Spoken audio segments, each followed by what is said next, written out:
we delve into a chapter of medieval history, often overshadowed by its triumphant predecessor, the Second Crusade. While the First Crusade was a story of unexpected victory against overwhelming odds, the Second was a sobering lesson in ambition, disunity, and strategic blunders.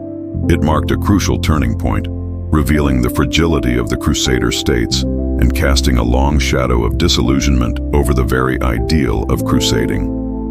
Part 1. The Alarm Bell. The Fall of Edessa, 1144. For nearly half a century after the First Crusade, the Latin Christian Crusader states in the Levant had maintained a precarious existence. But their inherent vulnerability became starkly clear on December 24, 1144, with the fall of Edessa. The county of Edessa, established by Baldwin of Boulogne during the First Crusade, was unique among the Crusader states. It was inland, agrarian, and surrounded by powerful Muslim territories, making it particularly exposed. Its capture by Imad ad-Din Zengi, the powerful Atabeg of Mosul and Aleppo, sent shockwaves through Europe. Edessa was the first major Crusader territory to be definitively lost, and its fall shattered the illusion of Christian invincibility in the East. News of the disaster, carried by refugees and envoys, galvanized a deeply spiritual Europe, prompting a desperate plea for renewed action. Part 2.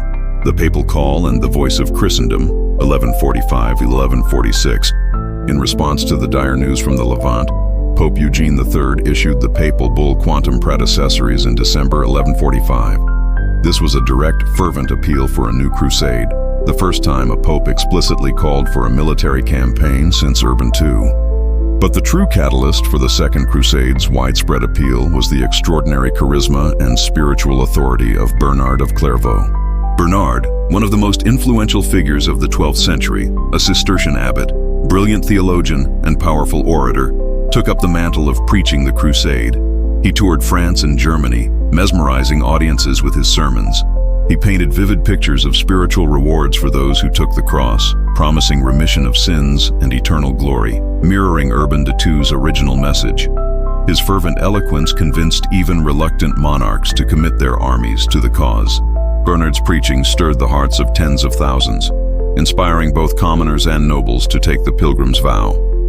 Part 3. Royal Ambition and Parallel Paths, the Participants, 1147. Unlike the largely popular and disorganized First Crusade, the Second Crusade was primarily led by crowned heads of Europe, Louis VII of France, driven by deep piety, personal remorse for a past massacre, and a desire to fulfill a pilgrimage vow. He was accompanied by his strong-willed and influential wife, Eleanor of Aquitaine, Conrad III of Germany. Initially hesitant, Conrad was ultimately swayed by Bernard of Clairvaux's impassioned appeals and a sense of imperial duty. These two royal armies, along with their respective retinues and various smaller contingents, comprised the main forces. However, in a fascinating strategic development often overlooked, the Second Crusade was not confined to the Holy Land. Simultaneously, two other significant crusades were launched in Europe, demonstrating the broader reach of the crusading ideal. The Wendish Crusade, 1147. German, Danish, and Polish crusaders campaigned against the pagan Wends in present-day Germany's eastern frontiers. The Lisbon Crusade, 1147. A mixed force of English, Flemish, German, and Norman crusaders, en route to the Holy Land by sea, were diverted to aid the Portuguese in capturing Lisbon from its Muslim rulers. This was a rare success story of the Second Crusade. Part 4. The Bitter Taste of Failure, Campaigns and Catastrophes, 1147-1149. The core campaigns of the Second Crusade in the East, however, were plagued by a series of logistical nightmares, strategic miscalculations, and internal divisions that ultimately led to catastrophic failure. Disastrous marches through Anatolia. Both the German and French armies chose to march overland through Byzantine territory and then across Anatolia.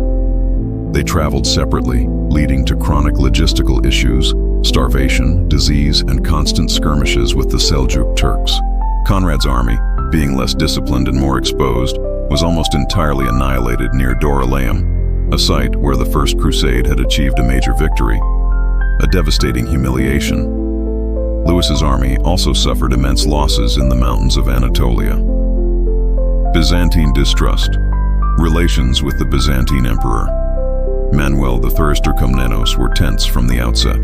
The crusaders' behavior, plundering, ill discipline, and long-standing distrust between Latin and Greek Christians further strained relations, leading to a lack of Byzantine support when it was most needed. The fateful decision, Siege of Damascus, 1148. After their disastrous march, the remaining crusaders, along with King Baldwin III of Jerusalem and local crusader barons, met in Acre to decide on their next target. Inexplicably, they chose to attack Damascus, a powerful Muslim city-state that had often been a neutral party or even an occasional ally against the Zengids, Nur ad-Din, Zengi's successor. This strategic blunder alienated a potential Muslim ally and inadvertently pushed Damascus into a firm alliance with Nur ad-Din, effectively uniting the Muslim world against the Crusaders. The abject failure at Damascus. The siege of Damascus was brief and inglorious, lacking unified command, plagued by internal squabbles between the European kings and the local crusader barons, who had their own political agendas, and facing a determined defense, the siege quickly collapsed. The Crusaders retreated in humiliation after only 4 days, having achieved nothing. Part 5. Echoes of Disillusionment, Impact and Lessons. The Second Crusade was an unequivocal failure in the East. Its aftermath brought profound consequences. Widespread disillusionment. Europe was shocked. The immense investment of men, money, and faith had yielded nothing but loss and humiliation. Bernard of Clairvaux, who had so fervently preached it, was forced to defend himself, attributing the defeat to the Crusaders' sins rather than God's will. Empowerment of Muslim powers. The failure strengthened Nur ad-Din, who then consolidated his power in Syria, successfully uniting Aleppo and Damascus. This laid the groundwork for the rise of his general, Saladin, who would eventually conquer Jerusalem. Weakening of the Crusader states. The Crusader kingdom of Jerusalem was left vulnerable, its manpower depleted, and its strategic position compromised. Further strain on East-West relations. The already fragile relationship between Western and Eastern Christians worsened, fueling mutual distrust. The Second Crusade offers invaluable life lessons for us today. The perils of strategic miscalculation.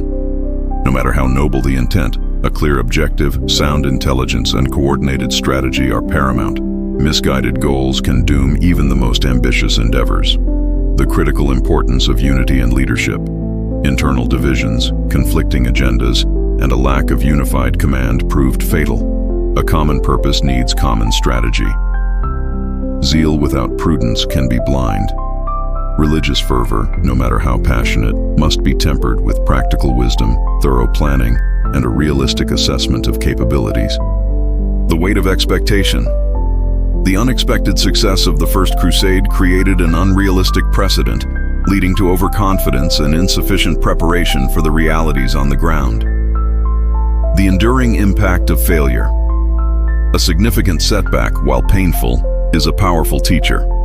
The lessons learned, or sometimes tragically not learned, from major failures can reshape subsequent events and perceptions for generations.